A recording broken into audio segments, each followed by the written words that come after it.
You should watch First to Third because of your commitment to excellence, Drunken debauchery. athletic achievement, DBR.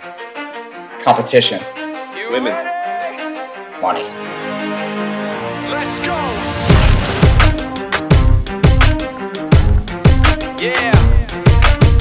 For those of you that want to know what we're all about, it's like this, y'all. Come on. This is 10% luck, 20% skill, 15% concentrated power of will, 5% pleasure, 50% pain, and 100% reason to remember the name.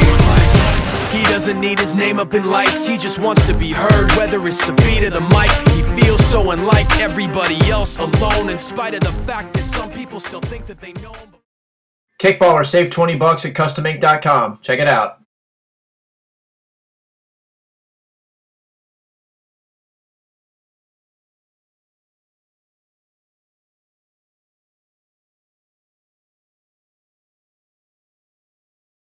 We got a special First to Third coming for you this week.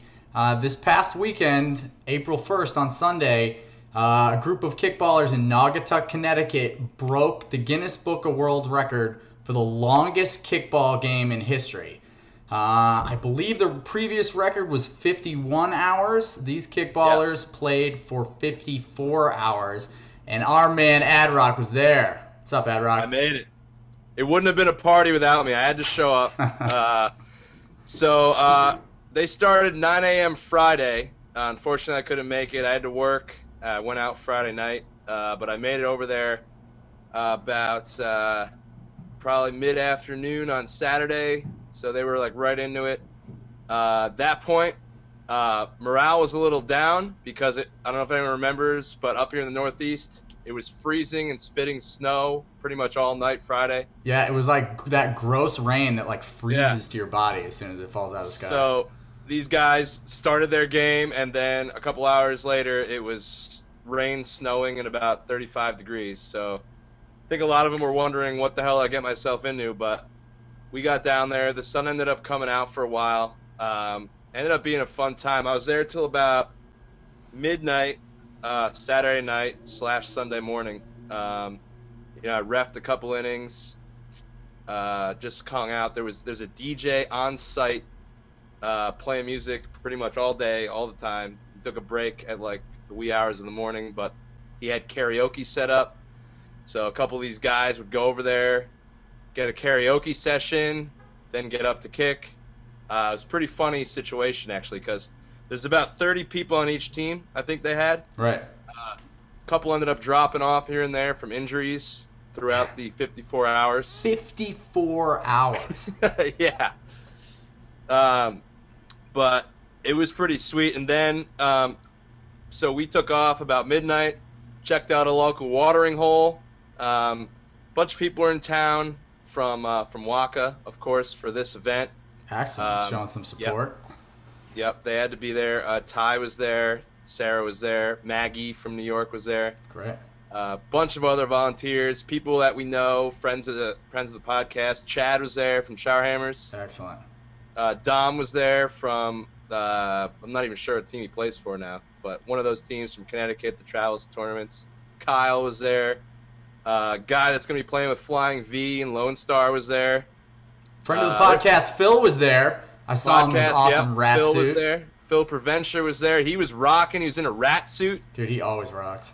But there was the final score. I don't really know what it was. I think it was like 176 to like 111 or something crazy. We'll have all this stuff. I have video footage of the record being broken, which was actually pretty awesome. Because like I was saying, morale was a little down when it was raining. Oh, and I then can't even imagine. by like hour 40, these guys are hitting a wall. They've been playing for a while, and most of us can relate to playing an 8-hour tournament, how sore we are. These guys played, 40, 50 hours of this. I can't even. That's crazy. But the Sunday morning, morale was real high. These guys were rocking. They knew they were going to be breaking the record. People from the town started showing up. The cheerleading squad from Naugatuck High School was there. I did a couple routines with them. It was great. They were really, really nice guys. One guy, bunch of girls. So the record was broken. The whole crowd was real into it. We stopped the game temporarily. You're allowed, like, I think 5-minute break between innings. Take a bunch of pictures. And then these animals continued for another 3 hours to extend the record to 54 hours. It was just a surreal experience. Like, you're just sitting there thinking, you know, I love kickball, and I just witnessed this.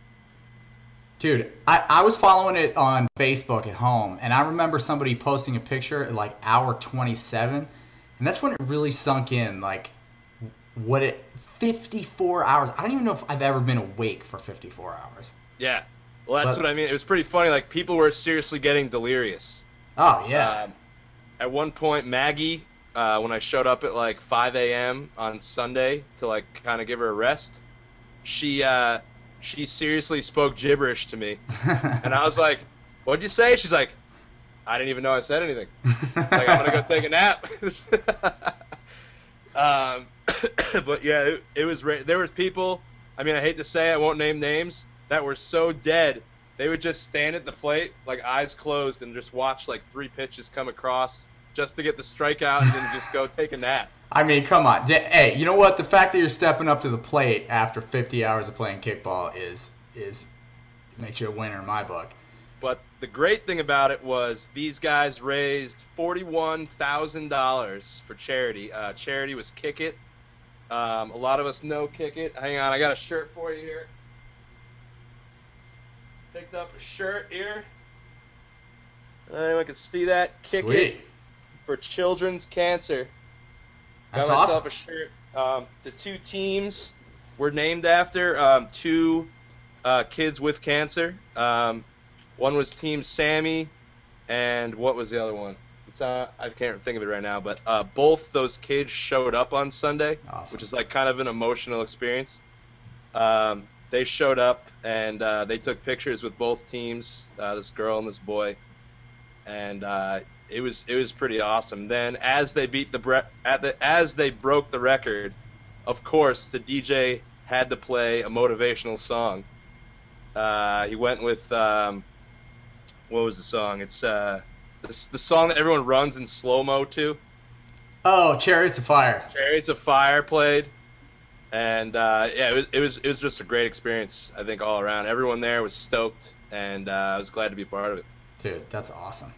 Yeah, that's outstanding that they were able to raise that much money. Did they talk about did they get people to sponsor individual players, or was that kind of thing? Each player got sponsors. I mean, got donations from various places. I don't know how they did it, but a couple of them raised a lot of money, a couple thousand. The last about 3 hours, they cut the teams down to 11 on each team of the 22 biggest donors. Yeah. The biggest charity. Most people got the most charity, and a couple of them were like well into the thousands, 4,000. Awesome. Yeah, and the highlight was, I think we all know, that this made the ESPN Top 10 on Monday morning. Dude, I saw it. I'd seen somebody post something on Facebook about it, like maybe being on SportsCenter or whatever, and I tuned in Monday morning, man, and sure enough, top 10, number 10, right there. You catch me in the bottom right corner. I make a back cameo. But it was pretty sick. Dude, Yeah, it you're was totally awesome to famous. actually be on there. Dude, that's sweet. It's been my dream to be on ESPN my whole life, and my back made it on. But Well, when they start covering kickball on ESPN, they're obviously going to hire us to do commentary. it's happening soon, people. Yeah. I mean, and But, who else would you get to do it? I mean, who knows kickball Yeah. like Adrock? Yeah. But shout out to all those guys. Shout out to the charity Kick It. Shout out to Waka for their people being there, and the event went off great. Well, that is great. Stoked, man. Wow, I'm super impressed. I can't believe those guys did that. But I have some interviews. Like I said earlier, we'll just put those at the end of the episode here when we get them in. And yeah, man, it was awesome. People are already talking about maybe breaking the record.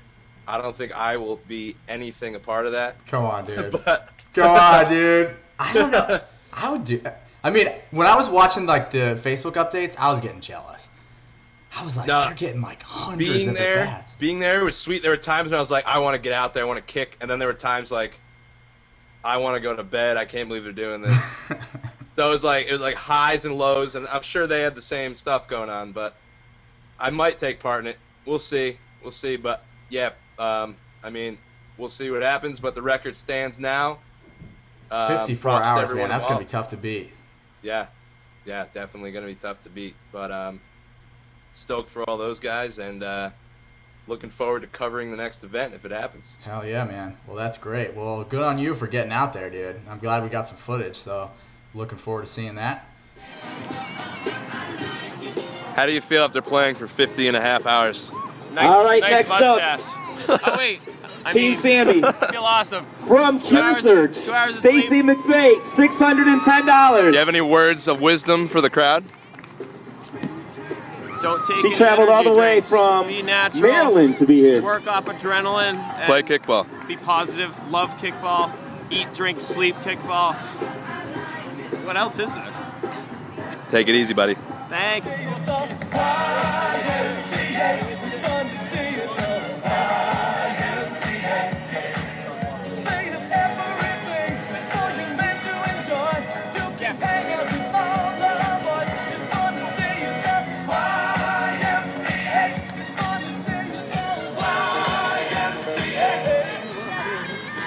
We have bagpipes. Ladies and hour gentlemen, 50. up next, we have Molly Mendez. Not only The Naugatuck did Molly cheerleading raise squad. the most money, $7,625.